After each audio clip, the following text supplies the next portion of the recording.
Hi everyone, Hi. welcome to our monthly video blog about different things to do with dementia and cognition and different things like that. So today's topic is cognitive training. It's a really hot topic at the moment and a huge industry as well. In the US it's what, $6 billion at the moment, and there's so many apps that you can get to try and sort of help you train your brain. Lumosity is obviously the big one that everyone knows of, but thousands of others as well. So we thought we would address this question about, how does it work? Does it work at all?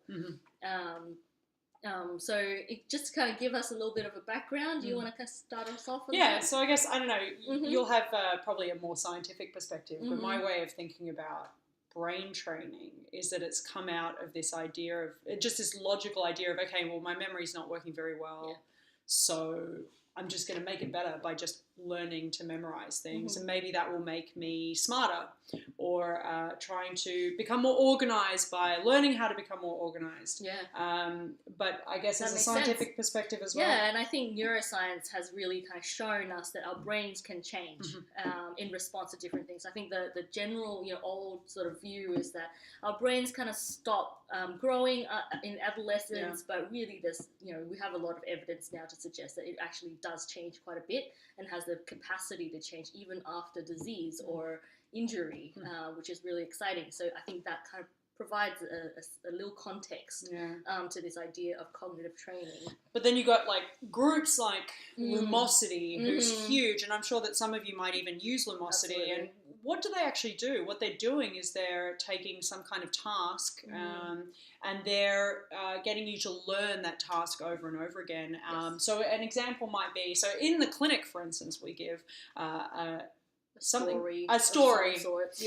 And the story will have maybe 3 or 4 sentences, and at the beginning, the first time you ever do it, you may get 100%, but on the whole people kind of do between 70 to 90%. But then over time, if you learn it, even if it's each year, people get better, people get way better at it. So tell us a little bit about what is the research finding on whether these things work? Well, I guess there's really no current evidence that it transfers very well. And what that means is that, we can train you on learning a story, but that might not necessarily mean that you can then remember a 20-list shopping list item.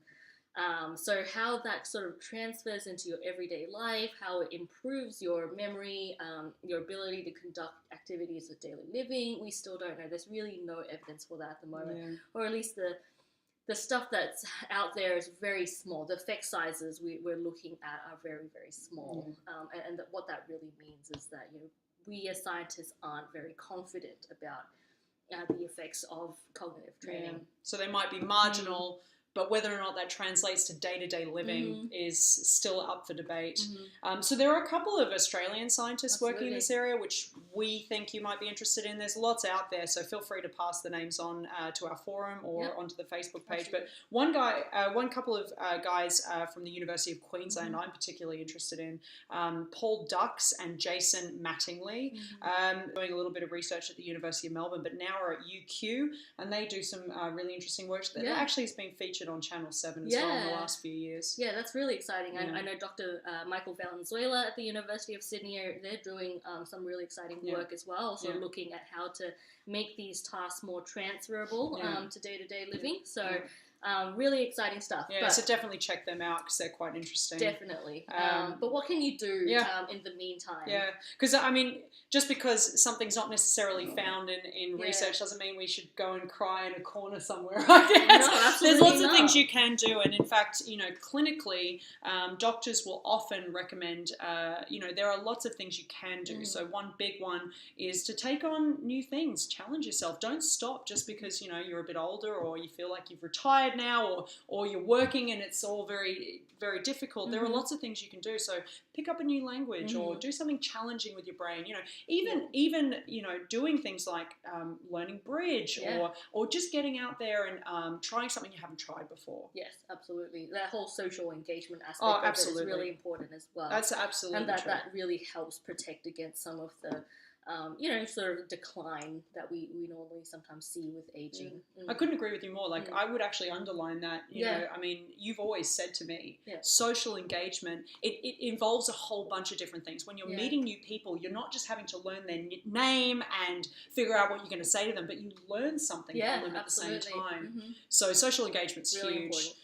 So I guess that, rounds off our video for this time. If you have any questions for us, feel free to put them up on the forum at healthybrainproject.org.au. Feel free to email us. The healthybrainproject@gmail.com. And we're also on Facebook and Twitter. Exactly. And send us your comments, your thoughts, any ideas, all that sort of stuff. And anything else you'd like us to talk about. Absolutely. We love hearing from you guys. Thanks so much. All right.